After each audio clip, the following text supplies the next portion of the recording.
मेरी जो 30-35 एप्लीकेशंस थी वो they are still pending for more than 3-4 years, उसका एक का भी जवाब नहीं आया। यहाँ तक कि जो इंफॉर्मेशन कमीशन से खुद रिलेटेड एप्लीकेशन थी वो तो उसमें किसी और डिपार्टमेंट का दखल नहीं है ना, उसका जवाब भी अभी नहीं आया। तो nothing against personally any of them. Nusrat साहब ने इंफॉर्मेशन कमीशन के परफॉर्मेंस के बारे में बात किया। आई am sorry sir, I differ with you. आपकी वेबसाइट आज सुबह मैं देख कर आया हूँ, स्टिल अंडर मेंटेनेंस है। उस पर अलावा आप तीनों इंफॉर्मेशन कमिश्नर्स की तस्वीरों के और कोई चीज़ अवेलेबल नहीं है। एक्ट मौजूद है, ओनली द एक्ट उर्दू में, इंग्लिश में, सिंधी में, but that is already available on the net. So आप लोगों ने कोई नई चीज़ नहीं की उसको पुटिंग करके। आप लोगों की PIOs की लिस्ट नहीं है, तो एक सिटीजन को कैसे पता चलेगा सब PIOs कौन से हैं? आई मीन अगर आप लोग अपनी तस्वीरें अपलोड कर सकते हैं तो PIOs की लिस्ट भी अपलोड कर सकते हैं। आप लोगों की कोई, आप लोगों ने सिटीजन ट्रेनिंग कुछ नहीं की है, आप लोगों ने कोई गाइड नहीं प्रोड्यूस की। How are the citizen going to become aware?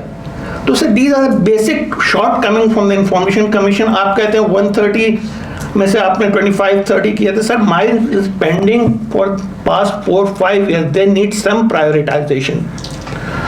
उसके अलावा जो आपका एक्ट है, I am sorry to say, it is got clearing and embarrassing deficiency and defects in it.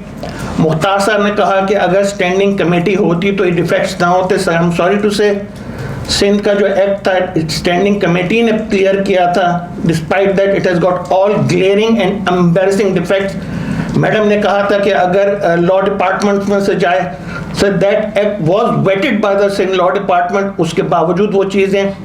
All my comments regarding the defects in the act and the rules and regulations are on record for the past 5 years. Nobody is bothered. Sir ये तो Sindh assembly तो आपके पास ही है ना, उनकी तो क्या कहते हैं उसमें नैब का अमेंडमेंट लॉ एक दिन में असेंबली से पास हो सकता है, एक दिन में क्या कहते हैं आपका सेनेट से पास हो सकता है। लेकिन ये glaring and embarrassing, again I am sorry to use the word क्योंकि अगर आप पढ़ेंगे दे आर एम्बेरसिंग डिफेक्ट्स। ये कानून इंटरनेशनली पढ़े जाते हैं। Any defects are reflective of our country. So they should have been removed the first thing. और मैंने कमेंट्स मेरे उसके पर ऑलरेडी ऑन रिकॉर्ड मौजूद हैं, स्टिल नॉट डन। तो आई एम सॉरी टू से नुसरत साहब, आपने जो कहा होगा, लेकिन for as citizen I am sure, I don't know हम यहाँ से कितने लोगों ने उससे इंफॉर्मेशन कमीशन को यूज़ किया है, और उनका एक I think Raza is fortunate enough to say कि मे बी उनको जवाब मिला है, but I think that had to do with the fact कि CPDI was behind that thing. But as citizens of Karachi and citizens of Sindh, I would like, आप बात करते हैं ओवैस साहब ने कहा कि यूजेज उसका नहीं है। Sir I have held more than 100 training sessions. वहाँ पे लोग मुझे यही कहते हैं कि जवाब नहीं है, तो तुम फायदा क्या सवाल पूछने का? They get dishearten if you are not going to get response, they lose hope as everybody does in Pakistan. के लिए पाकिस्तान में कुछ नहीं होता है। So it is the duty of the information commission. दूसरा आप कह रहे हैं फाइनल थिंग कि लोगों में कल्चर लाना पड़ेगा। Sir I am sorry again, sorry to say that, और responsibility again lies with you. अगर आप ब्यूरोक्रेसी को आप लोग पेनलाइज करना शुरू करेंगे तो the bureaucracy would start taking this law seriously.